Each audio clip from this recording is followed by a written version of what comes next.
श्रीराम समर्थ. सद्गुरू श्री ब्रह्मचैतन्य महाराज गोंदवलेकर यांचे प्रवचन दिनांक 3 जुलै. सद्गुरूची कामगिरी. सद्गुरूची कामगिरी कोणती? आरशावर धूळ पडलेली असते, ती बाजूला सारायला सद्गुरू सांगतात. आपले चुकते कुठे ते सद्गुरू सांगतात.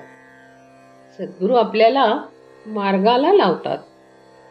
स्वप्नामध्ये तलावात पडला म्हणून ओरडू लागला, तो जागा झाल्यावर ओरडायचा थांबला.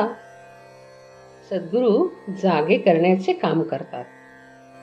मला करायचेच काही उरले नाही असे ज्याने म्हटले त्याने सद्गुरू खरोखर केला असे म्हणावे. एखादा सुखवस्तू गृहस्थ मी स्वस्थ आहे असे म्हणतो, पण ते काही खरे नाही. मन जोवर गिरक्या मारत असते तोपर्यंत तो स्वस्थ आहे असे नाही म्हणता येणार. शिष्याच्या भावनाच गुरुला गुरुपद देतात. जो शरण जातो त्याचा कार्यभार सद्गुरू उचलतो. ज्याची दृष्टी रामरूप झाली तो खरा गुरु. जे चिरकाल टिकते ते गुरुपद समजावे. खरोखर सद्गुरू म्हणजे मूर्तिमंत नामच होय. गुरुने सांगितलेले अक्षरशः पाळणे हेच खरे साधन. संत कुणालाही देहाने कायमचे लाभले नाहीत. संतांना भगवंताचा जो ध्यास असतो तो महत्वाचा आहे. पुष्कळांना संतांची गाठ पडते, परंतु सत्संगतीचे महत्त्व न कळल्यामुळे बहुतेकांना त्यापासून जो व्हायला पाहिजे तो फायदा होत नाही. आपली जी कर्तव्ये ठरली आहेत ती आपण बरोबर करावीत. व्यापार थोडक्या प्रमाणात केला तर पुढे वाढतो. त्याप्रमाणे कर्तव्य करीत गेल्याने फलाची आशा आपोआप सुटेल. आपले कर्तव्य कोणते ते सद्गुरू आपल्याला दाखवून देतात. रथ आहे खरा, पण जर त्याला सारथी म्हणजे चालवणारा नसेल तर रथ कुठेतरी जाईल.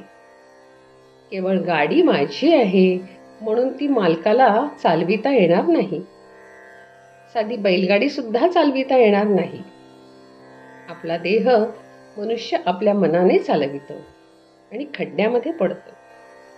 सद्गुरू हे गाडीवानाचे काम करतात आणि आपल्या देहरूपी गाडीला योग्य रस्त्यावरून नेतात. आपण नेहमी भगवंताच्या अनुसंधानात मग्न असावे आणि गाडीवानावर विश्वास ठेवून निर्धास्त असावे. मग कसलाच धोका उरणार नाही. आपल्या नशिबात जेवढे मिळायचे असेल तेवढेच आपल्याला मिळणार अशी वृत्ती बनवून आपले हवे पण कमी होईल.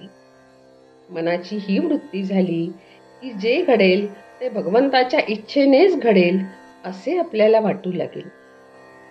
असे वाटू लागले की समाधान चालत घरी येईल. पण हे सगळे होण्यासाठी आपल्या अंतःकरणाची शुद्धता हा पाया आहे.